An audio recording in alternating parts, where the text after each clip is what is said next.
امریکہ نے اور اسرائیل نے یہ جنگ سٹارٹ کی لیکن it's getting out of their hands now. امریکہ کے ذہن میں یا امریکی صدر کے ذہن میں ڈالنے والا نتنیاہو تھا جس نے کہا تھا کہ یہ وینزویلا پلس کیس ہے, ذرا سا آپ پش کریں گے تو آپ تاریخ میں اپنا نام لکھوا جائیں گے. امریکہ کی کیلکولیشن جو تھی وہ مس کیلکولیٹ کر گیا. ٹیبل پہ ایک میپ بنایا تھا اس وار کو لڑنے کا کہ یہاں سے ہم سٹارٹ کریں گے اور یہ ہماری ایگزٹ اسٹریٹجی ہوگی.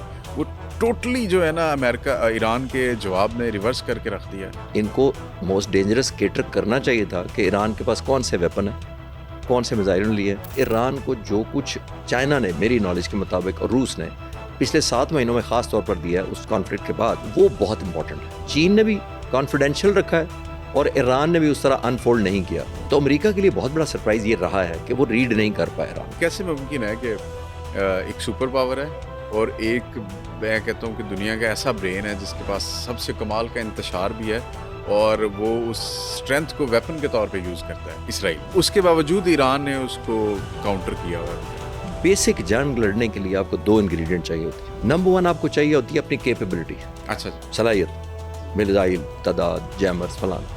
دوسرا چاہیے ہوتا ہے حوصلہ. ایک ریڈار سسٹم ہے جی جو USAN-FPS 132, ایران نے اس کے اوپر اسٹرائک کیا ہے اور اس کو ڈسمینٹل کر دیا ہے. اب یہ کیا کر رہے ہیں کہ چند جو موسٹ لیتھل ان کے ہیں, جو موسٹ ایکوریٹ ہیں, بیلسٹک ہائپرسونک خاص طور پہ, جن کی سپیڈ ہے تقریباً سپیڈ آف ساؤنڈ سے 6 گنا زیادہ, تقریباً سمجھے 6000 کلومیٹر کے قریب پر آ رہا ہے. بیلسٹک میزائل کی ٹاپ کیٹیگری میں وہ انٹرسیپٹ بڑا مشکل ہے.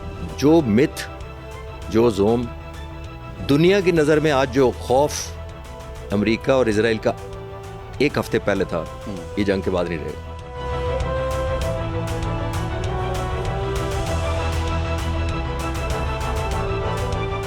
السلام علیکم ناظرین, آپ دیکھ رہے ہیں GNN اسٹوڈیوز کی ایک اور ایپیسوڈ. میں ہوں عمر بشیر.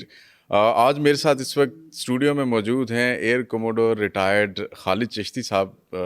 خالد چشتی صاحب کو کون نہیں جانتا.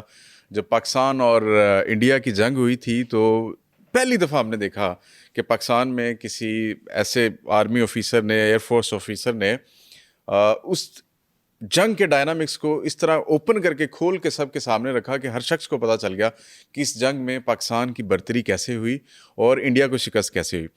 آج میرے ساتھ موجود ہیں اسٹوڈیو میں, تو ہم ڈسکس کرنے جا رہے ہیں کہ جب امریکہ نے اور اسرائیل نے یہ جنگ سٹارٹ کی تو اوپن تو انہوں نے کر دی, یہ جنگ انلیش کر دی ایران کے اوپر, لیکن it's getting out of their hands now.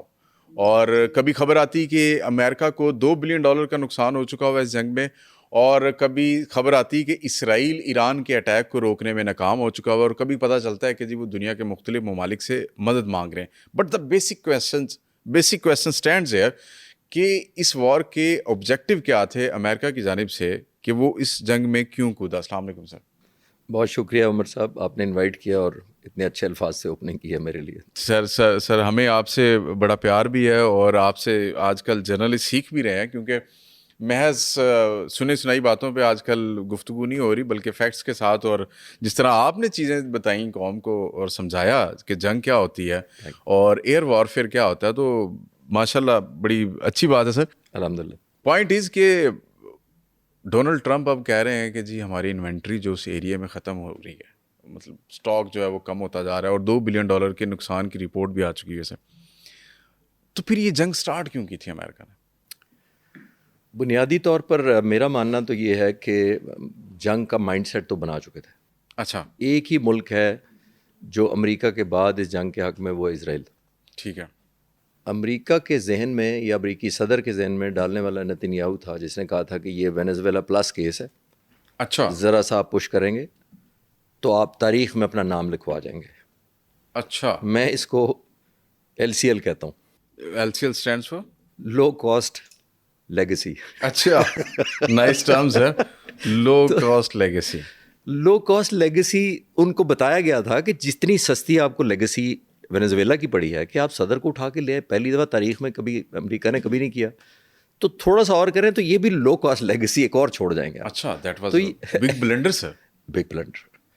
دیکھیے, جب جنگ آپ لانچ کرتے ہیں, مجھے بڑی حیرت ہوئی کہ جب پریزیڈنٹ ٹرمپ نے پہلے دن اعلان کیا, جس طرح تقریر کی جو چلے یوں سمجھ لیں جنگ شروع کرنے میں, جب بھی کوئی عمر صاحب جنگ شروع کرتا ہے, خاص طور پر سپر پاور ہے اور اتنے چھوٹے ملک کے خلاف, جس کا چھوٹا میں اس سینس میں کہہ رہا ہوں کہ اس کی کیا ملٹری ورتھ ہے, اس کی کیا اکنامک اسٹرینتھ ہے, امریکہ کی نسبت، جوائنڈ بائی بیکڈ بائی اسرائیل. تو ان حالات میں جب آپ جنگ لانچ آپ کا انیشیٹو ہے تو اتنا بڑا لیڈر 3 چیزیں بتا کر جنگ شروع کرتا ہے. اچھا. پہلی تقریر اگر میرے سے لکھوائی جاتی تو میں پہلے کہتا کہ جنگ ہم کر کیوں رہے ہیں، دا جسٹیفیکیشن، جو کہ ابھی تک نہیں آئی. ایتھیکلی اور نو ایتھیکل تو بعد میں ڈسکس کریں گے نا کہ ایتھیکل تھی کہ نہیں تھی، لیکن جسٹیفائی کرتا ہے اپنا جو اب کر رہے ہیں کہ جی ہمیں تو اللہ کا تھا حملہ ہونے والا ہے ہم پر، تو بس وہ آیا چاہے تو ہم نے پری ایمپٹ کر دیا. لیڈر پہلے جو انلیش کرتا ہے وہ پہلے جسٹیفیکیشن دیتا ہے، پھر اسٹریٹجی بتاتا ہے. رائٹ. کہ میں اس طرح انفولڈ کر دوں گا، اتنی حالت کر دوں گا، اس کو ناک آؤٹ کر دوں گا. پھر وہ یہ بتاتا ہے کہ جب میں یہ رزلٹ اچیو کروں گا یا یہ آبجیکٹیو اچیو کروں گا تو میں پل آؤٹ کروں گا یا سیز فائر کروں گا. اس وقت تک نہیں کروں گا، یعنی 3 ڈائمینشن میں کرتا. ٹھیک ہے. مجھے بڑی حیرت ہوئی امریکن پریزیڈنٹ آ کے کہتے ہیں میں نے انلیش کر دیا یا اٹیک کر دیا ہم نے، اور دوسری بات کہتے ہیں ایران کے لوگ آ کر قبضہ کر لیں حکومت پہ.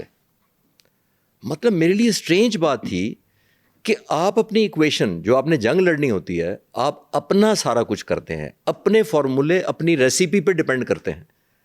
آپ دشمن کے عوام کے اوپر نہیں کرتے کہ اب تم ٹیک اوور کر لینا، ہم نے صرف پہلا میزائل لانچ کرنا ہے. تو یہ بڑی حیرت بات ہے.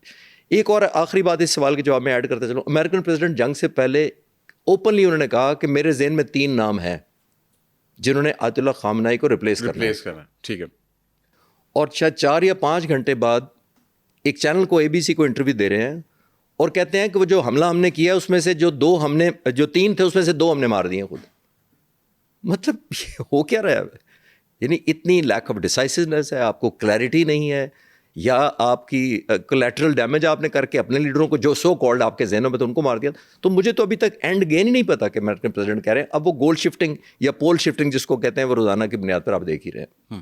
لیکن سر یہ جو ریئیکشن آیا ایران کی جانب سے، آپ سمجھتے ہیں being a air force officer an air force officer اور ملٹری اسٹریٹجسٹ کے طور پہ، کہ امریکہ کی کیلکولیشن جو تھی وہ مس کیلکولیٹ کر گئے، وہ ان کے جو پرسیپشن تھی یا انہوں نے جو ٹیبل پہ ایک میپ بنایا تھا اس وار کو لڑنے کا کہ یہاں سے ہم سٹارٹ کریں گے اور یہ ہماری ایگزٹ اسٹریٹجی ہوگی، وہ ٹوٹلی جو ہے نا امریکہ ایران کے جواب نے ریورس کر کے رکھ دیا. دیکھیے عمر، جب بھی ہم جنگ لڑنے چاہتے ہیں ہم ہائپوتھائز کرتے ہیں کہ یہ بھی ہو سکتا ہے، یہ بھی ہو سکتا ہے، یہ بھی ہو سکتا ہے. اس کا نام ہی ہوتا ہے ہائپوتھیسس 1 2 3. وہ پروبیبلٹی میں بھی ہوتا ہے اور ڈینجرس ہونے میں بھی ہوتا ہے کہ کون سا سب سے خطرناک ہائپوتھیسس ہے. ٹھیک ہے. ان کو موسٹ ڈینجرس کیٹر کرنا چاہیے تھا کہ ایران کے پاس کون سے ویپن ہیں، کون سے میزائل لیے. اور میں اپنی چینل پر ایک ڈاکومنٹری کچھ دن پہلے ڈالی تھی، 2 ہفتے پہلے، تو اس میں نے ٹائٹل ہی اس کا یہ تھا why US Iran war is going to be dangerous and different. تو اس میں نے یہ کہا تھا کہ بنیادی طور پر یہ جب ڈیلے کر رہے تھے، آپ کو یاد ہے کوئی 1.5 مہینہ پہلے سے امریکی صدر نے کہنا شروع کر دیا ہم آ رہے ہیں، ہم چھوڑیں گے نہیں، شاید صبح اٹیک کر دیں، شاید سنڈے یا یہ ویکینڈ. وہ میں نے اس وقت بھی کہا تھا کہ یہ میپنگ کر رہے تھے، انٹیلیجنس گیدرنگ کر رہے تھے، الیکٹرانک وارفیئر کو سینس کر رہے تھے یا ریڈ کر رہے تھے. کیونکہ ایران کو جو کچھ چائنا نے میری نالج کے مطابق اور روس نے پچھلے 7 مہینوں میں خاص طور پر دیا ہے اس کانفلکٹ کے بعد، وہ بہت امپورٹنٹ ہے. اور ایک وہ ایلیمنٹ ہے جو چین نے بھی کانفیڈینشیل رکھا ہے اور ایران نے بھی اس طرح انفولڈ نہیں کیا. وہ امریکہ کے لیے میرا خیال ہے بہت بڑا گیس وقت تھا کہ کیا کچھ دیا ہوگا.